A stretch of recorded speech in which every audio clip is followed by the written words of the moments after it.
Soy Fernando Díaz Villanueva, hoy es 5 de marzo de 2018 y esto es La Contracrónica.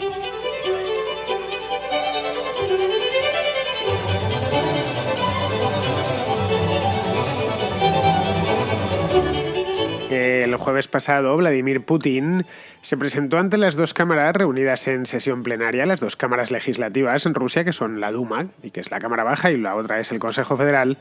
Y una vez las tenía delante, dijo tener a punto una serie de nuevas armas para las que, según él, no hay contramedidas. Es decir, una especie de Wunderwaffen, como aquellas de las que presumía Hitler durante la Segunda Guerra Mundial. El discurso duró como 2 horas e iba enfocado a convencer a los rusos de que le voten en las elecciones del próximo día 18 de marzo, que tampoco le hace falta mucho esfuerzo porque a su principal competidor se lo ha quitado ya de en medio. Es un tipo que se llama Navalny, que no se puede presentar a las elecciones porque le han casi medio fabricado una acusación para estar inhabilitado, en una palabra. En fin, el hecho es que las elecciones se van a celebrar de cualquier manera y Putin quiere ganar y quiere seguir siendo presidente, tener su 4º mandato. En el nuevo arsenal que anunció el otro día, que anunció el jueves, hay un poco de todo, desde misiles intercontinentales hasta armas con rayos láser.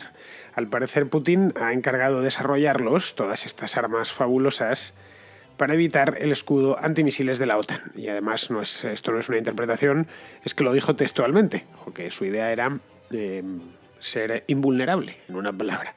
Bien, se limitó a anunciarlos, no puso más pruebas encima de la mesa que un simple vídeo, unas imágenes animadas, ni siquiera sacó a las armas propiamente dichas, y la presentación fue un poco como si aquello fuese una keynote de estas de Apple en Cupertino. Pero vamos, no mostró más pruebas que esas y tampoco demostró eso, ni muchísimo menos que esas armas tan fabulosas funcionan. Bien, pero el anuncio y sobre todo la intención quedan ahí. Putin quiere devolver la grandeza a Rusia y parece dispuesto a hacerlo al modo de los zares, incluso en las fantasías. Lo del otro día en Moscú parecía un poco de chiste. Un tipo que es presidente del país en plena campaña electoral, no se le ocurre mejor idea que comparecer en el Parlamento, tener a todos los diputados y todos los senadores, bueno, no es el Senado, es el Consejo Federal, los consejeros federales delante, y anunciar a ellos, al país completo y ya de paso al mundo, que tiene un montón de armas nuevas y que no son armas cualquiera, no son fragatas o tanques o fusiles nuevos, sino armas extraordinarias, que novedosísimas, que solo habíamos visto en la ciencia ficción y en las películas de acción. Se daba un aire, viéndolo, si lo buscáis por YouTube, veréis que se da un aire un poco al gran dictador de Chaplin, pavoneándose delante de todos. Le faltaba ponerse el uniforme, la verdad. Iba vestido de traje, eso sí. En Rusia al menos estas cosas guardan las formas. Pero bueno, aquello es Rusia y supongo que estas bravatas militaristas traerán beneficios electorales, porque si no se entiende muy bien, esto mismo lo hacen en cualquier otro país occidental un candidato a la presidencia, es decir, que se presenta en el Parlamento a conseguir votos, en una palabra, esto lo dieron por televisión, por supuesto, y empieza a hablar de armas y automáticamente lo freirían. Aparte, a la gente no le sentaría muy bien. Podemos pensar que somos pacifistas, yo creo que somos civilizados. La verdad es que presumir de armas es de tener poco gusto y de ser, como decimos en España, un macarra. Bueno, pues en este caso Putin hizo una macarrada, que es salir y pasarse 2 horas hablando de armas en el Parlamento. Bien, lo que hizo fue anunciar un arsenal completo, un arsenal completísimo, que según él convertirá a Rusia en algo parecido al amo del mundo. Y digo al amo del mundo porque no hay manera de hacer frente a ese arsenal, según nos contaba el propio Vladimir Putin. Según lo que dijo, ojo, no tenemos ninguna certidumbre de que esas armas existan, ni mucho menos de que estén operativas. Pero vamos, según lo dijo, muchos se preguntaron cuáles son esas armas, es decir, cuáles son, dónde están y qué demonios hacen.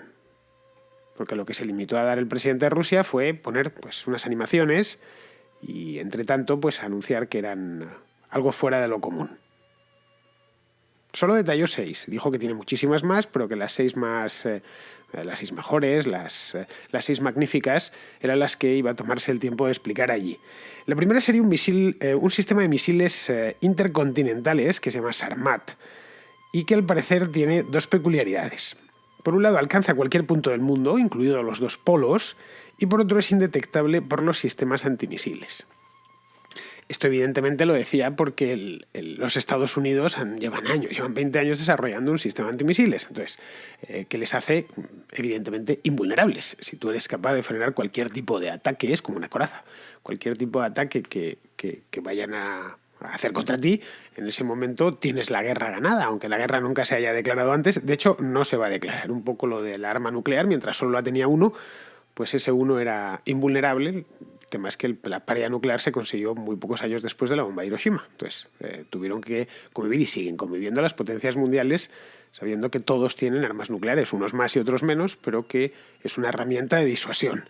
Bien, en este caso no hay disuasión ninguna. Tú tienes un escudo antimisiles y yo tengo la capacidad con este sistema, el Sarmat, de saltármelo. Además puedo tirarte el misil desde donde me apetezca. Es decir, lo puedo tirar desde una base en la Antártida, si ese es mi deseo, porque va a llegar a donde yo lo dirija. Si quiero que caiga encima de Times Square en Nueva York, pues va a caer encima de Times Square. Y si quiero que caiga en mitad de un campo de trigo en Colorado, pues va a caer en mitad de un campo de trigo en Colorado. El hecho es que al parecer el arma es buenísima, tiene una capacidad increíble de recorrer medio mundo, de ir, por supuesto, equipada y cargada con ojivas nucleares, con cabezales nucleares. Por lo tanto, es un arma bastante de temer.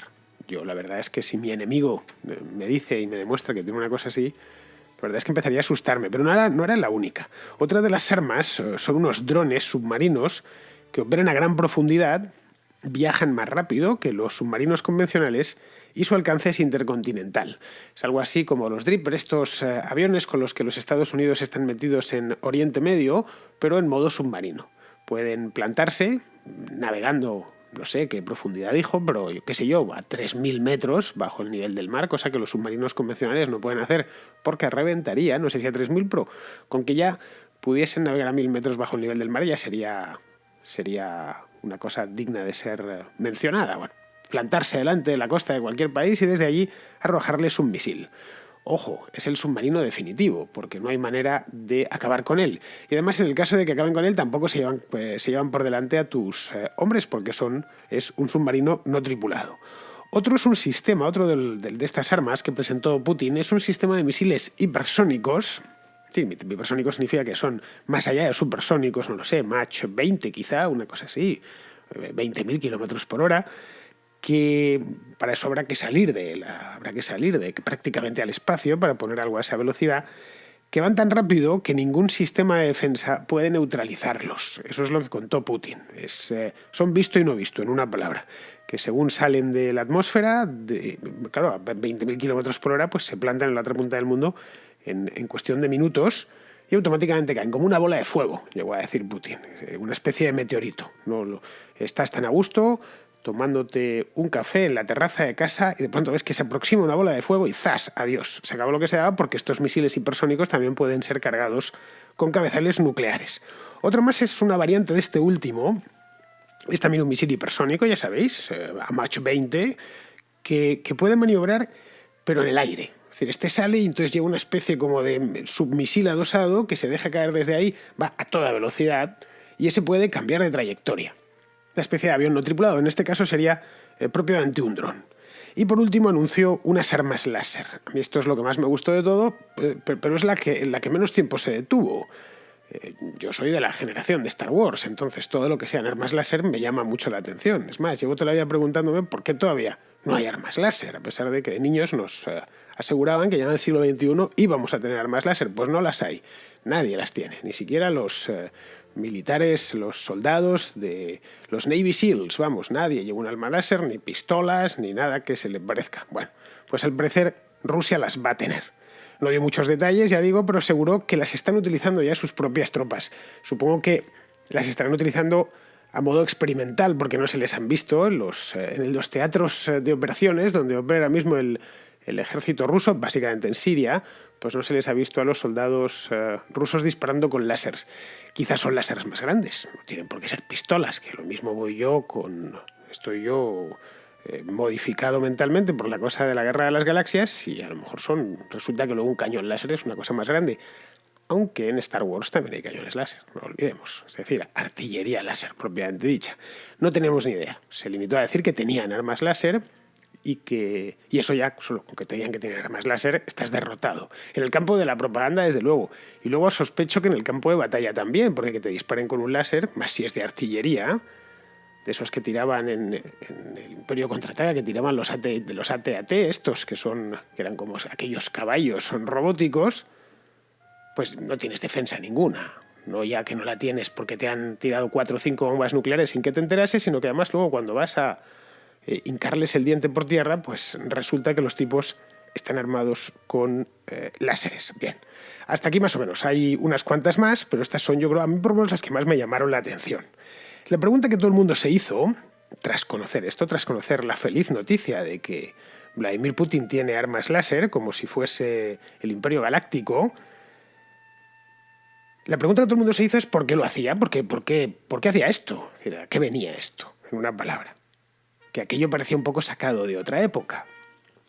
Y así lo llevaban un poco los periódicos al día siguiente. Yo la verdad es que me lo devoré todo lo que había. Estuve echándole un vistazo a todas las noticias, tanto en España como en los Estados Unidos, a ver qué se hablaba. En Rusia no, porque no sé ruso y además tengo un problema, es que tampoco sé leer en cirílico. Entonces, cosa que, por ejemplo, en griego sí. Puedo leer una palabra en griego aunque no la entienda, porque estudié griego antiguo 2 años, el tercero de bachillerato y en COU. Así que el griego puedo darme el pisto de leer una frase entera sin saber absolutamente nada de lo que está diciendo, pero no lo leo. Pues que el ruso no me sucede, así que tuve que informarme a través de medios, a través de un proxy, ¿no? Diríamos, el proxys imperiales, sí, efectivamente. Bueno, la cosa es que todos se lo preguntaban porque en principio Rusia no está en guerra con nadie.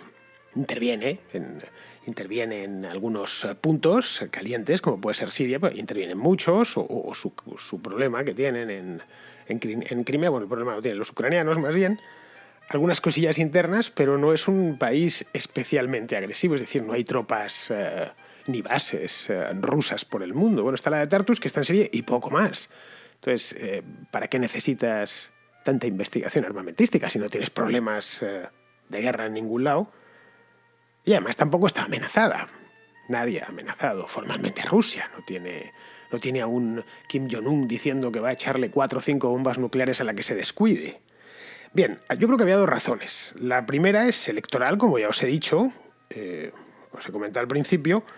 Hay elecciones dentro de unos días, el día 18, y bien, estas cosas deben funcionar en Rusia, así que esa sería la primera de las razones. Y la segunda es de orden diplomático.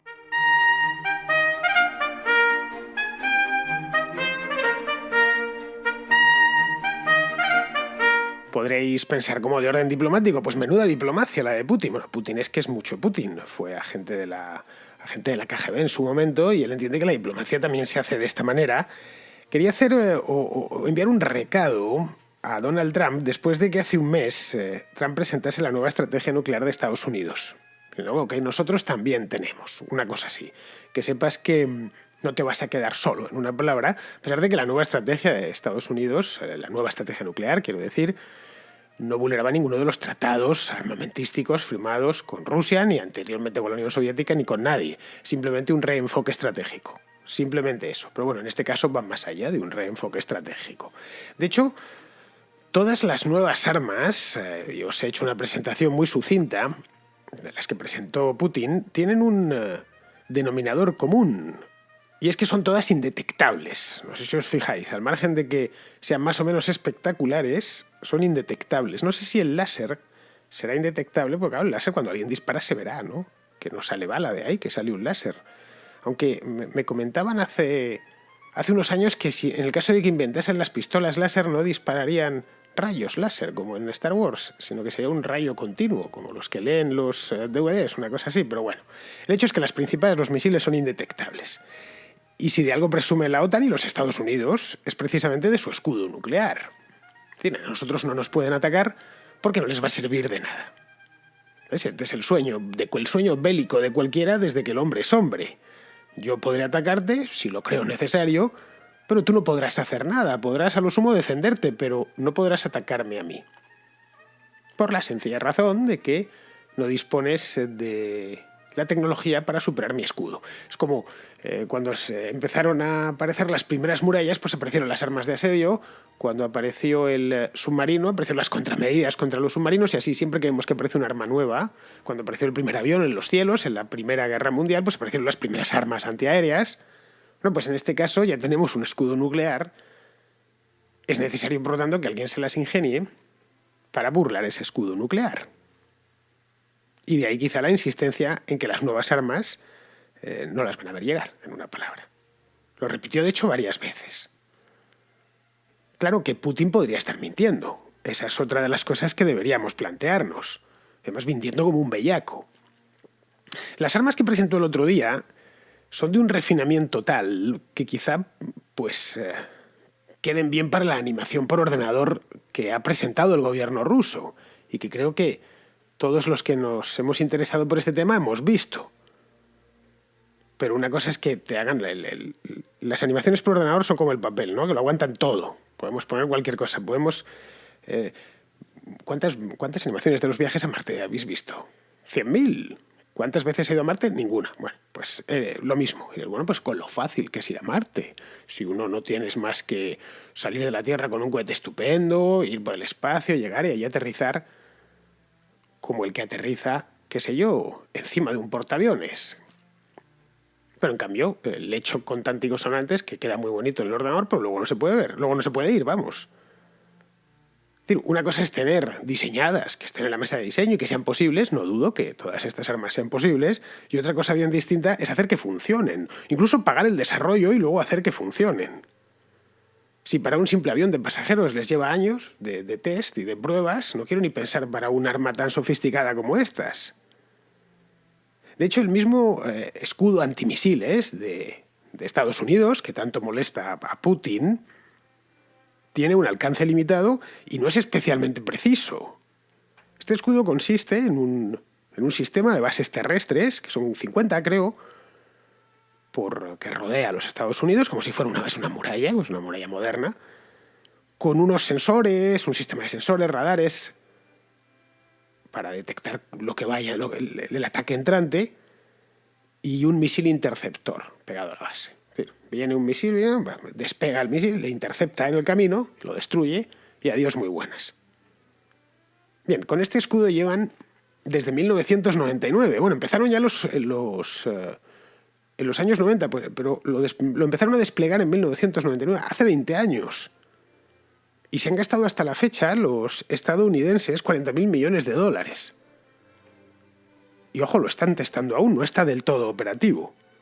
Y les ha fallado muchas veces. Podéis ir a buscar en internet, hay un montón de información, obviamente, porque un proyecto militar que tiene 20 años de antigüedad ha generado mucha literatura. Y no solo eso, su efectividad, pues, digamos que deja un poco que desear. Se calcula que ronda el 60%.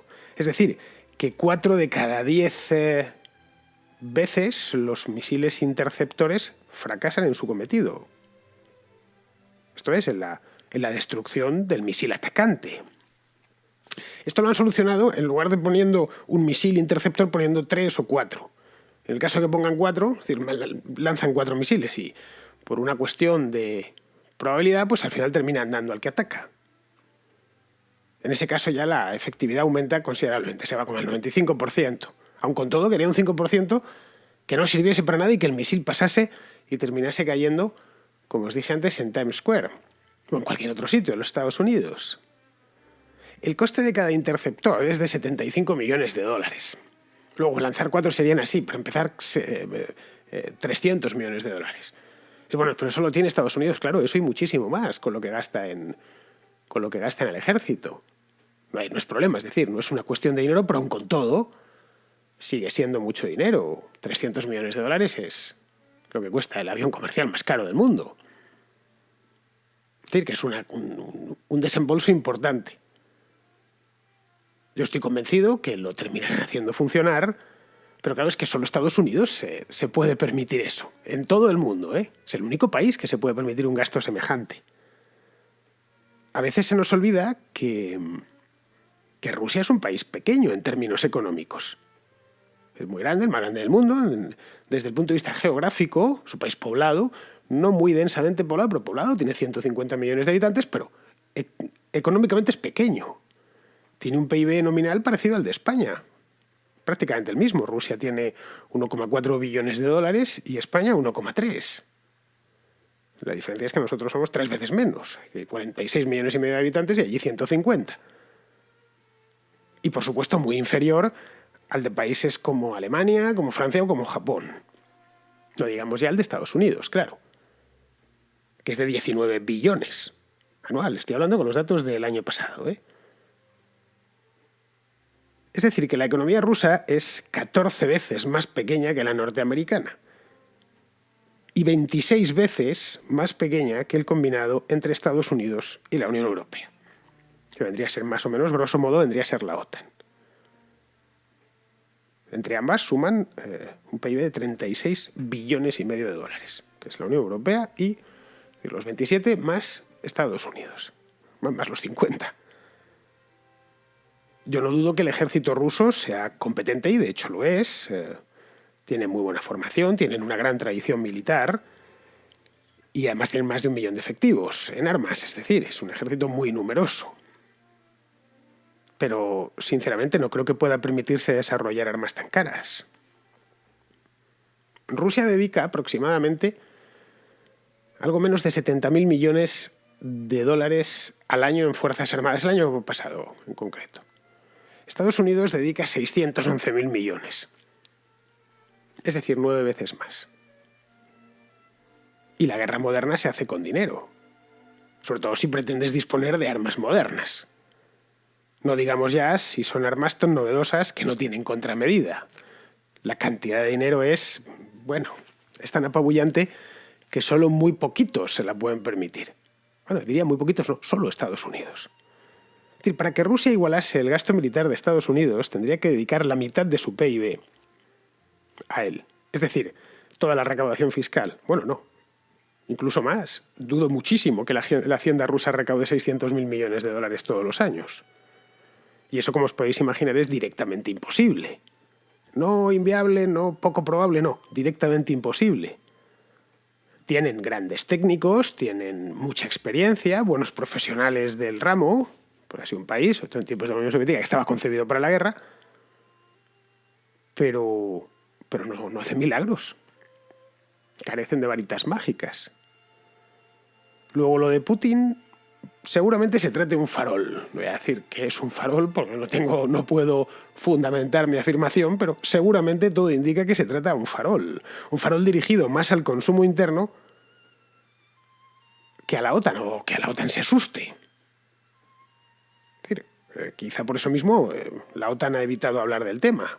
Se limitó a hacer un comentario, a emitir una nota de prensa muy simple y ya está. Bueno, es un poco lamentable que este tipo se ponga a hablar de armas y nada más.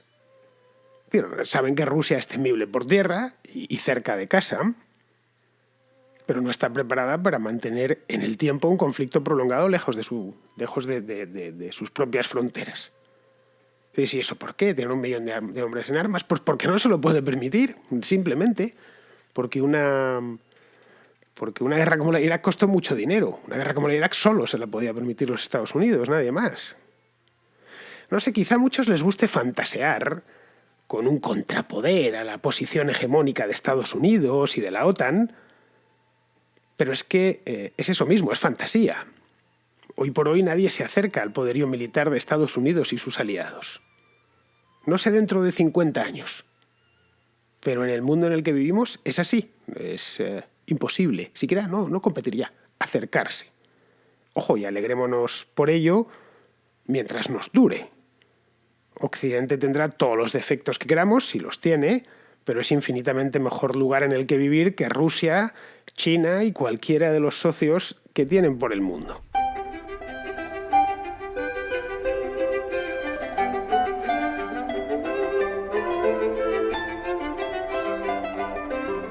Como supongo que ya sabréis, ayer se entregaron los premios Oscar de la Academia de Cine. No voy a decir nada porque los están entregando en este preciso instante. Mientras grabo la contracrónica de hoy, este programa se hace de madrugada en España, de ahí que los primeros en escucharlo siempre estéis al otro lado del Atlántico. Y bueno, ya comentaré si eso comento algo mañana o en el próximo contraplano sobre la entrega de los Oscar. Ahí lo dejo. Pues bien, Jesús, un oyente, me envió un mensaje a raíz de un comentario que hice yo sobre Hollywood hace solo unas semanas. Quiero felicitarte y comentar en relación a la llamada de Star Wars que hizo oyente otro día sobre hablando de presión para modificar la obra. Creo que tu reflexión de que Hollywood no adoctrina, sino que es un espejo de la sociedad actual, es una opinión acertadísima, porque además no sé si sabes que Marvel cambió, hace poco intentó cambiar ciertos personajes por mujeres, por homosexuales, por eso mismo de ser un espejo.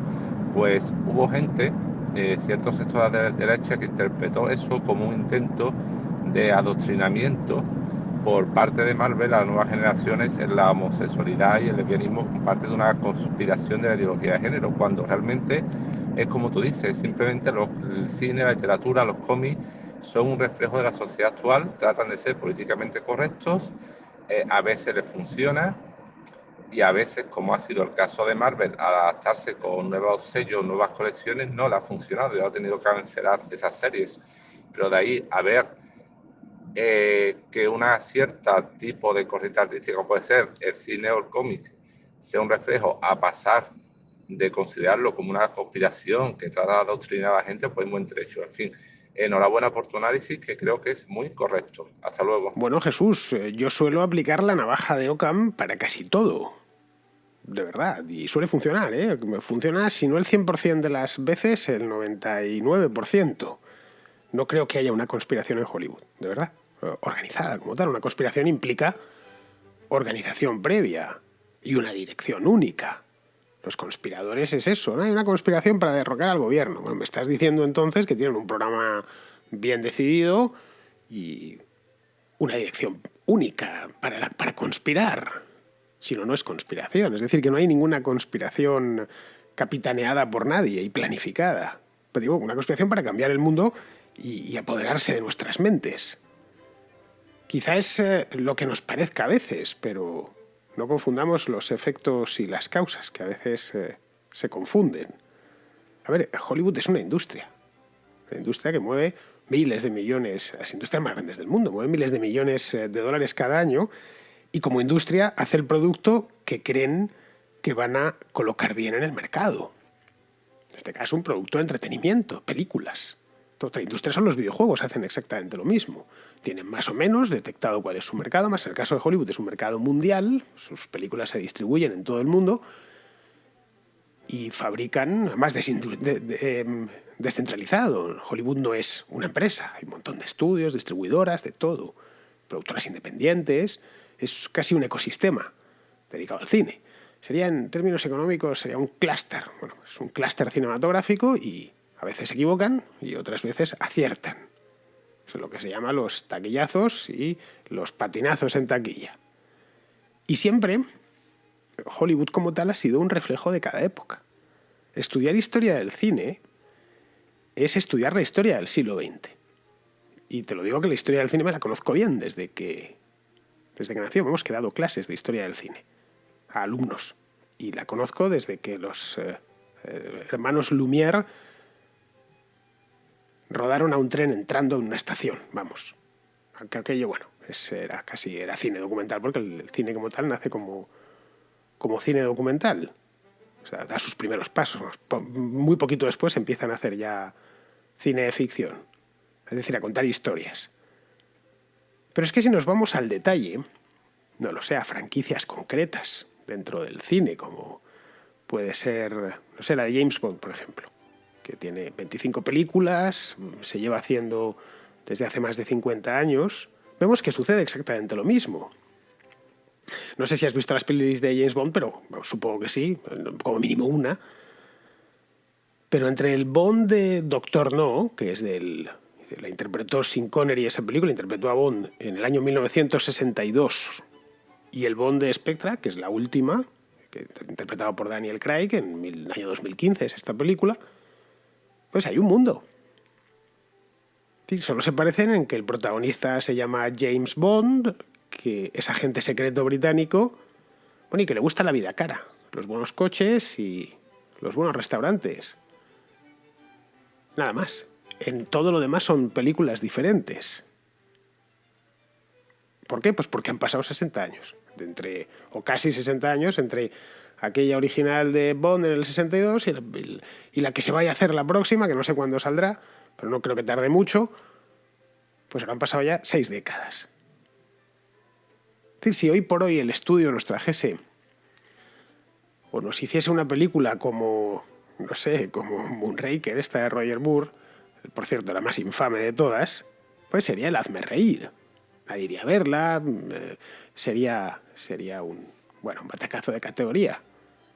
Matarían al personaje directamente. Lo que han hecho los productores es ir reinventándose la franquicia, cambiando de actor. El actor actual a los puristas les parece blandito, en comparación con Connery, por ejemplo.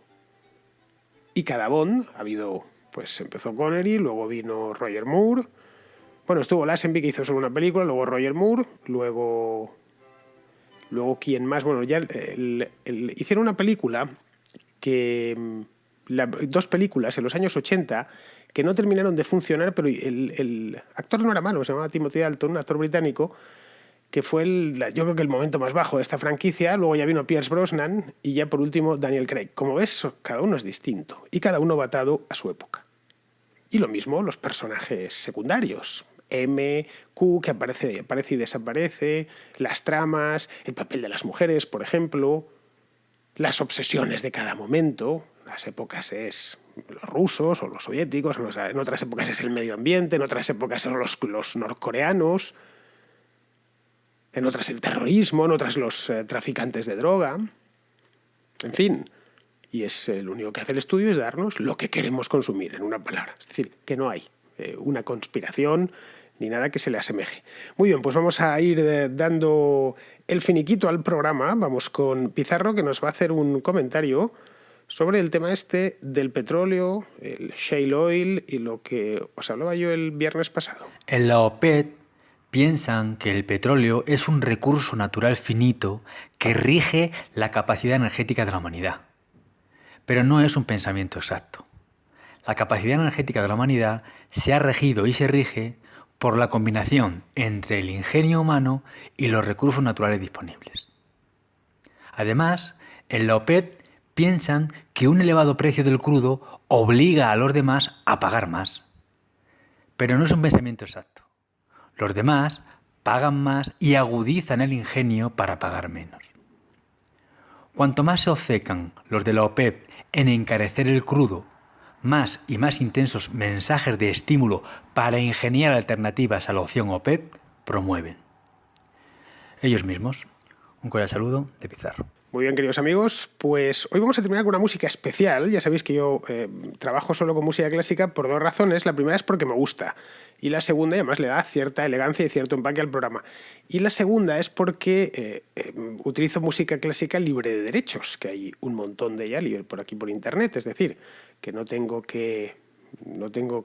pongo nada, no pincho nada en el programa que esté sujeto a derechos de autor, entre otras cosas porque no puedo pagarlos. Así que aunque quisiese ponerlo, pues no puedo pagar el canon que pide la Sociedad General de Autores, porque no me lo puedo permitir, en una palabra, y pongo esta música clásica. Pero hay algunos artistas, por ejemplo el grupo de Morgans, que ha pasado ya por aquí por la Contracrónica, que además de muy buenos músicos son amigos, pues acaban de sacar un disco y me han pasado un par de temas que son de primera categoría.